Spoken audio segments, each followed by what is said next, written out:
සුබ දවසක් වේවා කියලා පිළිගන්නවා ඉලෙක්ට්‍රොනික ක්ලාස් රූම් එකකට එකතු වෙලා ඉන්න සියලු දෙනාම. අද අපි බලමු අපි කාටත් සරල පරිපථයක් භාවිතා කරලා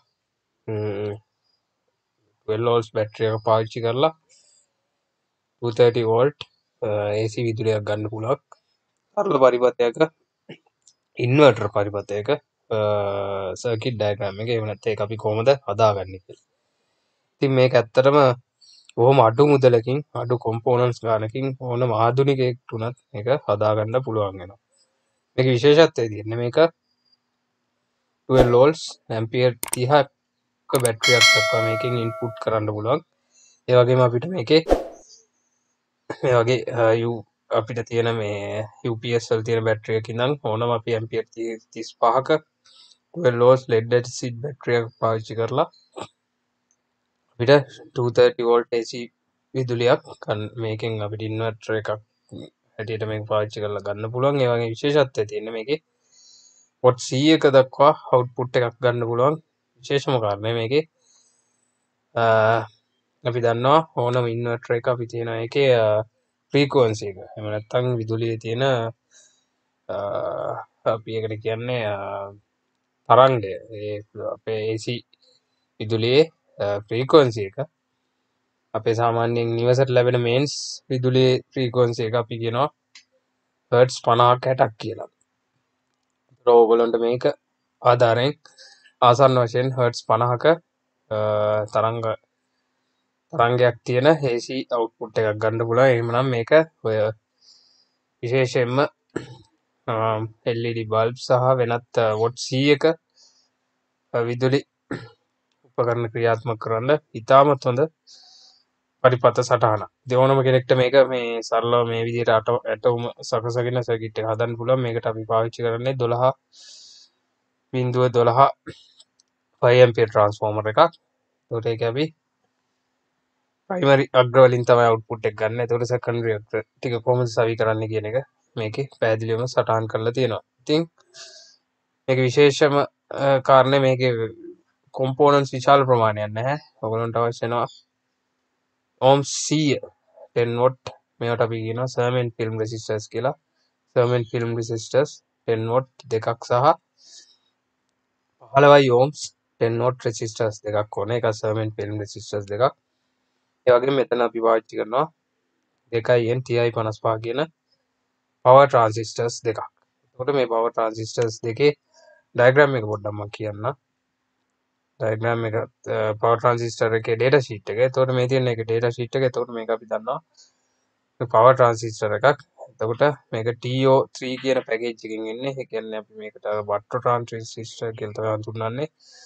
මේක ඇත්තටම එතකොට ගත්තම ඩිසයින් කරලා තියෙන general purpose amplifier and switching application. එතකොට මෙතනදී මේක ෆාස්ට් ස්විචින් ඇප්ලිකේෂන් එකක් වගේම පවර් output stage එකේදී අපි දන්නවා මෙතන ස්විචින් ෆන්ක්ෂන් එකක් සිද්ධ කරන්න අපි පාවිච්චි කරන්නේ මේ NPN power transistor. ඒතර මේකම PNP එහෙම නැත්නම් මේකම ඊළඟ අපි මේවට කියනවා complementary යුගලය කියලා. ඒතර මේකම PNP එක තමයි MJ 2955 කියන්නේ. ඒතර අපි මෙතන පාවිච්චි කරන්නේ 2N 3055. ඒතර අපි මේක 15 ampere complementary silicon power transistor. මේකේ PCO එහෙම නැත්නම් collector emitter voltage එක volt 60ක්.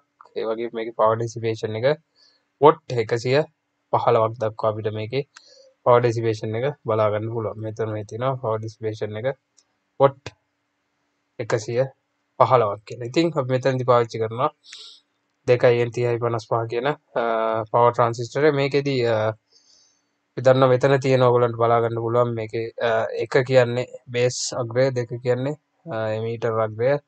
විශේෂම කාරණාව තමයි මේකේ collector අග්‍රය නැත්නම් C ඔයගොල්ලන්ට ගන්න පුළුවන් මේකේ කේස් එකෙන්. එහෙම නැත්නම් මේකේ තියෙන මේ වටේ තියෙන බඳ තමයි මේකේ collector එහෙම නැත්නම් C හැටියට ක්‍රියා කරන්නේ. ඒ කියන්නේ මෙන්න මේ අග්‍රය. එතකොට ඔයගොල්ලන්ට මේක පහසුවෙන්ම හදා ගන්න පුළුවන්. එතකොට මේක තමයි මීටර එක. මේක තමයි බේස් අග්‍රය. මේක තමයි collector අග්‍රය එහෙම නැත්නම් බඳ. ඒත් එක්කම මේකෙදී විශේෂ කාරණයක් මතක තියාගන්න ඕනේ මේ දෙකම ඔයගොල්ලෝ හීට් සින්ක් එක සවි කරන්න ඕනේ හීට් සින්ක් එක සවි කරනකොට මේකට මයිකා තහඩුවක් මයිකා ෂීට් එකක් තියලා මේක හදා ගන්න ඕනේ මේක ඔයගොල්ලෝ එකම හීට් සින්ක් එකේ සවි කරනවා නම් එහෙම හීට් සින්ක් දෙකක ට්‍රාන්සිස්ටර් දෙක වෙන වෙනම සවි කරනවා නම් එහෙම කිරීමේ අවශ්‍යතාවයක් නැහැ ඔයගොල්ලන්ට පුළුවන් හීට් සින්ක් එකත් එක්ක පොඩි ෆෑන් එකක් 12 volts මේකත් එක්ක පාවිච්චි කරන්න මේකේ හීට් වීම වළක්වා ගන්න. එතකොට මේක සරලව අඩු මුදලකින් මේ දිනවල සිදුවන පවර් කට් සඳහා පාවිච්චි කරන්න පුළුවන් සරලම ඉන්වර්ටර් එකක්. ඒත් එක්කම මේකේ 50 Hz එහෙම නැත්නම් 50 Hz දක්වා වෙන තරංගයක් අපිට ලබා ගන්න පුළුවන්. ඒ වගේම වොට් 100ක් දක්වා පවර් එකක් මේකේ අවුට්පුට් එකේදී අපිට ලබා ගන්න පුළුවන්. 12.12 ඇම්පියර් ට්‍රාන්ස්ෆෝමර් එකක් පාවිච්චි කරලා. එවනම් මේ වගේ වීඩියෝ වලින් අපි ඉස්සරහටත් හමු වෙමු ඉලෙක්ට්‍රොනික ක්ලාස්රූම් එකේ.